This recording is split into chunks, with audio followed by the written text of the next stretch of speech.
Friends, ఆడపిల్లగా పుట్టిన ప్రతి ఒక్కరూ ఈ మూవీ చూడాలి. ఎందుకంటే పెళ్లికి ముందు అమ్మాయిలందరూ బాగానే ఉంటారు. కానీ ఒకసారి పెళ్ళైన తర్వాత చుట్టూ ఉన్న వాళ్ళ అభిప్రాయాలకు అనుకూలంగా జీవించడం ప్రారంభిస్తారు. ఆమె భర్త, పిల్లలు, అత్త, పక్కింటి వాళ్ళు, కాలనీ వాళ్ళు ఏం చెప్తే దాన్ని అనుసరించాల్సిన పరిస్థితి ఏర్పడుతుంది. కానీ ఆ అమ్మాయి కోరుకున్న జీవితం మాత్రం జీవించలేకపోతుంది. ప్రతి దానికి పర్మిషన్ అడగాలి. సొంత నిర్ణయాలు ఉండవు. ఇంట్లో ఒక బొమ్మలాగా, ఒక పని మనిషిలాగా జీవిస్తూ ఉంటారు.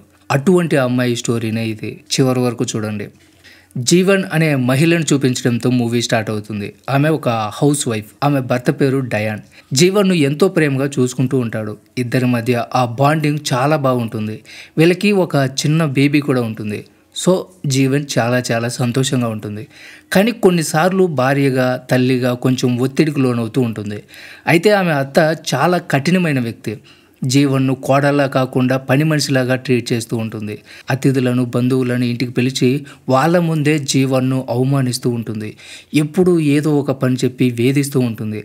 అయితే ఈరోజు మాత్రం జీవన్ మొదటిసారి అత్తకి ఎదురు తిరుగుతుంది. సో ఆమె మాటలు విన్న బంధువులందరూ నోరెళ్ళబెడతారు. ఇంట్లో వాతావరణం మొత్తం వేడెక్కిపోతుంది. తర్వాత డయాన్ తన భార్యని తన అమ్మమ్మ ఇంట్లో వదిలేస్తాడు. కానీ ఆ రాత్రి జీవన్ నిద్రపోవడానికి ఎంత ట్రై చేసినా కూడా ఆమెకి నిద్ర పట్టదు. ఆమెకు తన చిన్నతనం గుర్తుకొస్తుంది. ఎలా ఆమె తల్లిని కూడా అత్త సూటుపోటు మాటలతో బాధ పెట్టిందో గుర్తు చేసుకుంటుంది. ఇది తరతరాలుగా వస్తున్న దరిద్రం. ఇల్లాలు అంటేనే పనిచేసే వ్యక్తి. ఆమెకి స్వేచ్ఛ ఇవ్వకూడదు అన్నట్లు సమాజం చూస్తుంది. తర్వాత మరుసటి రోజు జీవన్ భర్త, నువ్వు డాక్టర్ని కలవాలి. బేబీ పుట్టినప్పటి నుంచి నువ్వు బాగా డిస్టర్బ్గా, అనారోగ్యంగా ఉన్నావు అని చెప్తాడు. జీవన్ తన మనసులో, నా బిడ్డ పుట్టిన తర్వాత నేను తిరిగి నా పనిలో చేరాలనుకుంటుంది. నేను మళ్ళీ వర్కింగ్ ఉమెన్ అవ్వగలను అనుకుంటూ ఉండగా స్టోరీ ఫ్లాష్ బ్యాక్లోకి వెళ్ళిపోతుంది. జీవన్ పనిచేసే కంపెనీలో ఒక నియమం ఉంటుంది.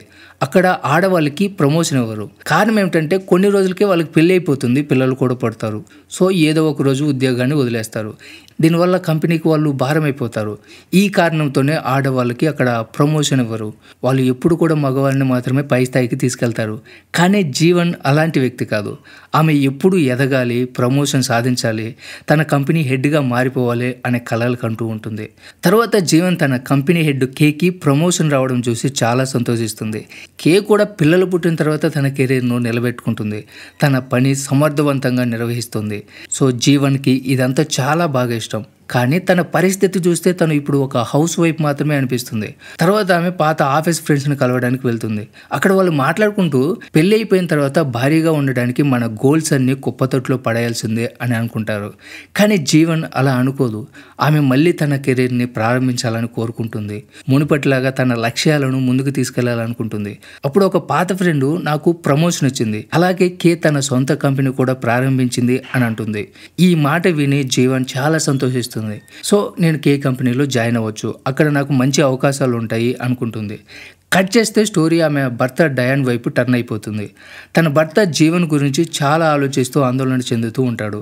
ఈ విషయం గురించి తన ఫ్రెండ్స్తో మాట్లాడతాడు. కానీ కొంతమంది అతని భార్య గురించి జోకులేస్తూ, నీ భార్య మళ్ళీ ఉద్యోగం కోసం ట్రై చేస్తుందా అంటూ హేళన చేస్తారు. సో అక్కడ చిచ్చు పెరిగి గొడవ మొదలైపోతుంది. ఇటువైపు ఇంటికి వచ్చిన జీవన్ చాలా సంతోషంగా కనిపిస్తుంది. ఆమె భర్త దగ్గరికి వెళ్ళి, నాకు పర్మిషన్ ఇస్తావా, నేను మళ్ళీ జాబ్ చేయాలనుకుంటున్నాను అంటుంది. అయితే ఇప్పటికే కోపంగా ఉన్న డయాన్ ఆమె మీద ఫైర్ అయిపోతాడు. గట్టిగా అరుస్తూ తక్కువ చేసి మాట్లాడతాడు. సో జీవన్ ఏమీ మాట్లాడకుండా అక్కడి నుంచి వెళ్ళిపోతుంది. తర్వాత ఆ రాత్రి డయాన్ నిద్ర లేచి చూస్తే జీవన్ ఒంటరిగా కూర్చొని బీరు తాగుతూ ఉంటుంది. వీడు తన దగ్గరికి వెళ్ళి మాట్లాడడానికి ప్రయత్నం చేస్తాడు. కానీ ఆమె మాట తీరు మారిపోయి వేరేలా ఉంటుంది. నువ్వు జీవన్కి అడ్డు చెప్పకు, ఆమెను జాబ్కి వెళ్ళనివ్వు, ఆమెకి అడ్డుపడద్దు అని గట్టిగా చెప్తుంది. అది విని డయాన్ భయపడిపోతాడు. ఏదో ఆత్మ ఆమె శరీరంలోకి వచ్చినట్లు అనిపిస్తుంది. తర్వాత రోజు అతను జీవన్ను డాక్టర్ దగ్గరికి తీసుకెళ్లాలని నిర్ణయించుకుంటాడు. కానీ రాత్రి ఏం జరిగిందో ఆమెకు చెప్పడు. జీవన్ ఆసుపత్రికి వెళ్తుంది. కానీ అక్కడ కూర్చొని అసలు నాకేమైంది, డబ్బు వృధా చేసుకోవడం దేనికి అనుకుని వెనక్కి తిరిగి వెళ్ళిపోతుంది. తర్వాత నెక్స్ట్ రోజు ఆఫీస్ ఫ్రెండ్స్ని కలిసిన జీవన్ ఒక షాకింగ్ విషయం తెలుసుకుంటుంది. మన కంపెనీలో ఒక సెక్యూరిటీ గార్డు లేడీస్ వాష్రూమ్లో కెమెరా పెట్టాడు అని. దాన్ని ఎవరు కూడా కనిపెట్టలేకపోయారు. సో ఇది విని జీవన్ షాక్ అయిపోతుంది. ఇంటికి తిరిగి వెళ్తూ గతం గుర్తు చేసుకుంటుంది. ఇంతకుముందు బస్సులో ఒక అబ్బాయి ఆమెని అసభ్యంగా టచ్ చేసేవాడు. ఈ విషయం బస్సు దిగి ఇంటికొచ్చి తండ్రికి చెప్తుంది. అయితే తన తండ్రి సమాధానం మాత్రం షాకింగ్గా ఉంటుంది. ఇదంతా నీ తప్పే, నీ డ్రెస్సింగ్ స్టైల్ వల్లే ఇలా జరిగింది అంటాడు. దీంతో జీవన్ చాలా బాధపడిపోతుంది. దేవుడా, నేను స్కూల్ యూనిఫామ్ వేసుకున్నాను, నా తప్పేంటి అనుకుంటుంది. తర్వాత ప్రెజెంట్లో డయాన్ జీవన్ తల్లిని కలుస్తాడు. మీ కూతురు పరిస్థితి ఏమీ బాగోలేదు, ఆమె మానసికంగా శారీరకంగా ఏమీ బాగాలేదని చెప్తాడు. కానీ జీవన్ తల్లి కూతురికి సపోర్ట్ చేయకుండా ఆమె లోపాలే ఎత్తి పొడుస్తుంది. అయినా కూడా కొంత ఆయుర్వేద ఔషధాన్ని ఇచ్చి పంపుతుంది. కొన్ని రోజుల తర్వాత జీవన్ ఇంటికి వస్తుంది. తన ఫ్యామిలీ బర్త్డే సెలబ్రేట్ చేసుకుని అలా తల వాల్చి నిద్రపోతుంది. ఆ నిద్రలో ఆమెకి ఒక కల వస్తుంది. అవి తన చిన్ననాటి రోజులు. ఆమె తల్లి, నాకు ఎప్పటి నుంచో టీచర్ అవ్వాలని ఉండేది, నా చిన్నన్నయ్య చదివించడానికి డబ్బు సంపాదించాలనుకున్నాడు, కానీ చివరికి టీచర్కి బదులుగా తల్లిగా మారిపోయాను, నా జీవితాంతం ఇలాగే గడిచిపోయింది అంటుంది. ఇదంతా విన్న జీవన్ లోతుగా ఆలోచించడం ప్రారంభిస్తుంది. ఇది ఎప్పటి నుంచో జరుగుతున్న సైకిల్, నాకు అసలు ఏం కావాలి, నేను ప్రస్తుతం చేస్తున్నది నా జీవితాన్ని మార్చే నిర్ణయమా అనుకుంటుంది. ఈలోపు అర్ధరాత్రి జీవన్ కుటుంబ సభ్యులందరూ అక్కడికి చేరుకుంటారు. ఆమె అన్న, అక్కతో పాటు ఆమె అత్త కూడా ఇంటికి వస్తుంది. ఆ సమయంలో ఆమె అత్త ఒక మాట చెప్తుంది. అమ్మాయిలు మాత్రమే వంట చేయాలి, వాడికేం తక్కువ అంటూ వాళ్ళ కొడుకుని ప్రేమగా ముద్దాడుతూ కూర్చోబెడుతుంది. ఇది విన్న జీవన్ సిస్టర్కి చాలా కోపం వస్తుంది. ఏంటి, అమ్మాయిలే ఇప్పుడు వంట చేయాలా, అబ్బాయిలు ఎందుకు చేయకూడదు అంటుంది. అది విని జీవన్ చాలా సంతోషిస్తుంది. నిజమే, నేను కూడా నా హక్కుల కోసం పోరాడాలి అని నిర్ణయించుకుంటుంది. దీంతో ఆమె కేకి ఫోన్ చేసి కలవడానికి వెళ్తుంది. కే వెంటనే ఆమెకి ఉద్యోగం కూడా ఇస్తుంది. సో జీవన్ చాలా హ్యాపీగా ఫీల్ అయిపోతుంది. తర్వాత ఆమెకి తన గతం గుర్తుకొస్తుంది. గ్రాడ్యుయేషన్ అయిపోయినప్పుడు ఒక కంపెనీ నుంచి జాబ్ ఆఫర్ వచ్చింది. ఆమె అప్పట్లో ఎంతో ఆనందపడింది. ఇప్పుడు కూడా ఆమెకి అదే ఫీలింగ్. ఆమె వెంటనే తన భర్త డయాన్కి ఈ విషయం చెప్తుంది. డయాన్ ఆమె ఆనందాన్ని చూసి చాలా సంతోషిస్తాడు. కానీ మళ్ళీ టెన్షన్ ఫీల్ అవుతాడు. ఏదైనా సమస్య వస్తుందేమో అని భయంగా ఉంటాడు. ఆ తర్వాత ఇప్పుడు డయాన్ గతాన్ని గుర్తు చేసుకుంటాడు. జీవన్ని బలవంతంగా పిల్లాన్ని కనమని ఒత్తిడి చేసిన విషయాన్ని తలుచుకుంటాడు. అప్పట్లో తన తల్లి డయాన్ను ఒత్తిడి చేసి ఉంటుంది. నీ భార్య ఖచ్చితంగా బిడ్డని కనాలి అంటుంది. తర్వాత డయాన్ ఇంటికి వచ్చి జీవన్తో, మనకు బేబీ పుట్టిన తర్వాత కూడా నీకు స్వేచ్ఛ ఉంటుంది, నీ పని, ఆఫీస్ జీవితం అన్నీ ఎప్పటిలాగే ఉంటాయంటాడు. కానీ ఇప్పుడు పరిస్థితి పూర్తిగా మారిపోయింది. జీవన్ పరిస్థితి ఎంత కష్టమైందో అందరికీ అర్థమైపోతుంది. అయితే డయాన్ ఇప్పుడు జీవన్కు సపోర్ట్గా ఉంటాడు. నువ్వు పంచే, నేను ఇంట్లో ఉండి బేబీని చూసుకుంటాను, సెలవులు తీసుకుంటాను అంటాడు. కానీ ఇక్కడే ఒక కొత్త సమస్య ఉంటుంది. డయాన్ ఉద్యోగం ప్రమాదంలో పడిపోయే అవకాశం ఉంది. అతను ఇలా సెలవులు తీసుకుంటే అతను ఉద్యోగం నుంచి తీసేస్తారేమో అన్న పరిస్థితి ఏర్పడుతుంది.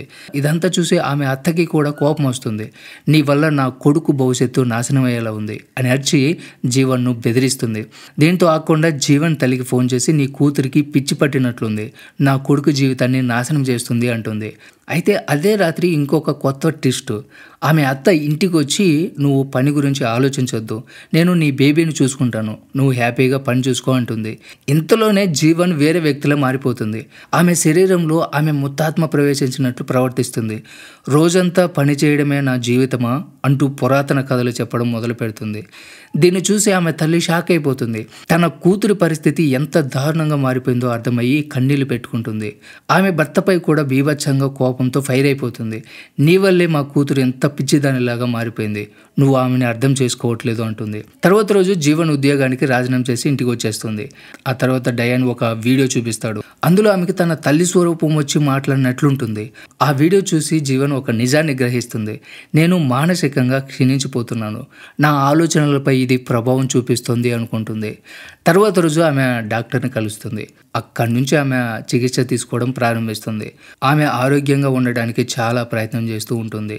ఆ తర్వాత కేని కలుసుకుని, నేను ఇంకా పూర్తిగా కోలుకోలేదు, కానీ బెటర్గానే ఉన్నాను, కొంచెం టైం తీసుకుని మళ్ళీ పని స్టార్ట్ చేస్తాను అంటుంది. ఇది జీవన్ తన జీవితాన్ని కలవడానికి వేసిన తొలి అడుగు. తర్వాత జీవన్ పూర్తిగా మారిపోతుంది.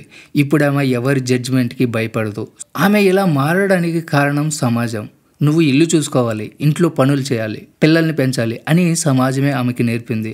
పెళ్ళైన తర్వాత ఉద్యోగం, సొంత జీవితం అంటూ ఉండవని ఆమెను నమ్మేలా చేసింది.